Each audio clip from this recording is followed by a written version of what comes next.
Hello everyone and welcome to another video. I'm Tiffany and today I'm going to be going over what I've made in the last week.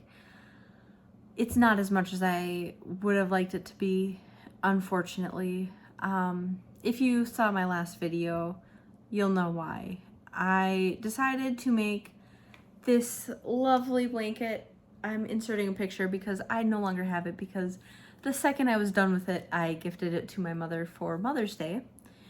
But that blanket took me 13 hours to make, and I only have about 3 hours a night to crochet. So I only did that.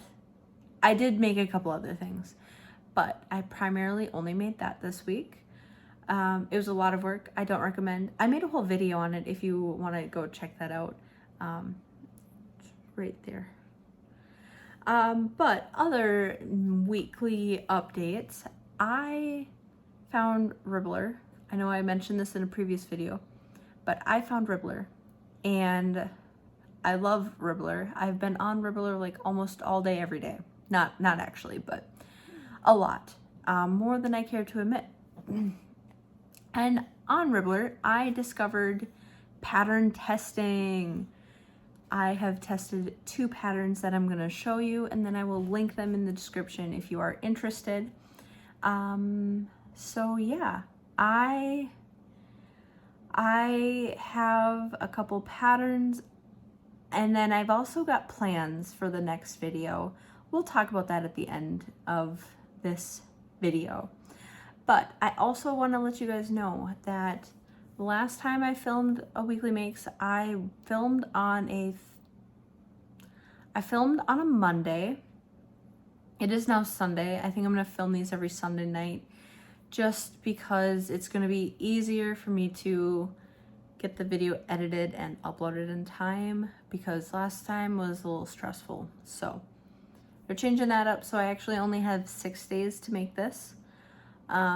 And that, you know, I made that blanket and that was a long process. But here are the patterns that I made. I'm going to start with pattern I probably will not be making again. It was a lot cuter, but unfortunately Bernat and my tight tension just does not do this pattern justice. Here it is, super cute. Sorry, I just had a coughing attack if my eyes look watery.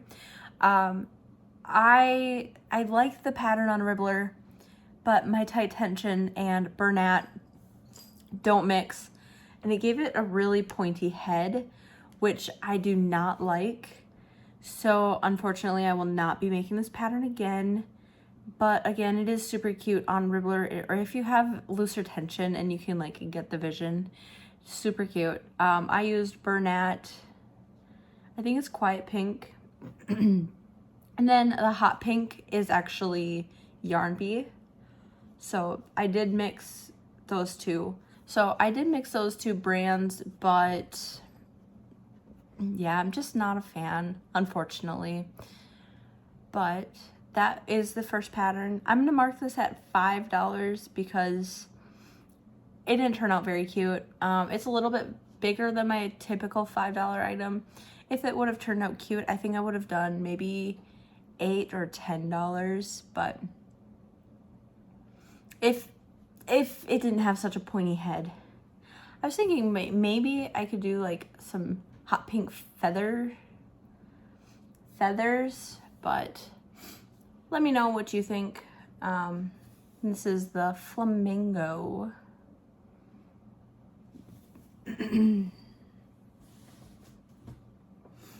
The next, and unfortunately the last item I have for you, is another pattern I applied for testing, got accepted like almost immediately. I was really shocked and started working on this. So cute. I love this elephant. It's Ella the elephant. I don't know the person that made it, but they are linked in the description.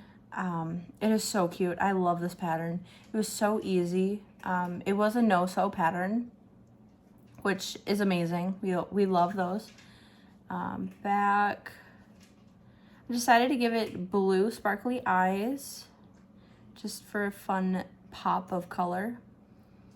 But yeah, I want to make a bunch more of these. I want to make them in all different colors. I'm going to have fun making these. It is so cute and such an easy pattern. Highly, highly recommend. And then I think I'm going to charge $15 for this. It's pretty small. You can kind of see the size of my hand. It's a decent size. And here's like the flamingo. And the flamingo is a little bit bigger than my typical $5 item. I think 15 is reasonable for this. But yeah, that is Ella the elephant. Going forward, I am going to try to do $350 of inventory every single week. That should be about $50 of inventory a day, which should be very doable for me because I am a very fast crocheter.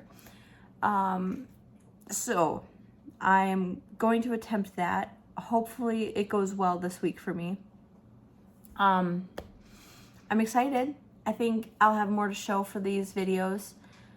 I'm hoping it's doable. I think I am going to continue showing, or I'm going to continue telling you guys what I'm going to be pricing the items at, just to help keep myself accountable and help me remember if I forget how much I was going to charge for an item. And yeah, then I can also let you guys know, and you guys can let me know if I'm overpricing or underpricing before it gets to market. But unfortunately, that is all I have for you today. I tried to get another item done, but I have to redo it because I tried to freehand it, and me and freehanding don't go well with amigurumi yet. I'm gonna have to find a pattern or follow a pattern or something, but we'll figure it out, and you guys will see the item in the next video. Thank you so much for hanging out today. I know it was a short video, but we do what we gotta do. But we will catch you all in the next one. Bye.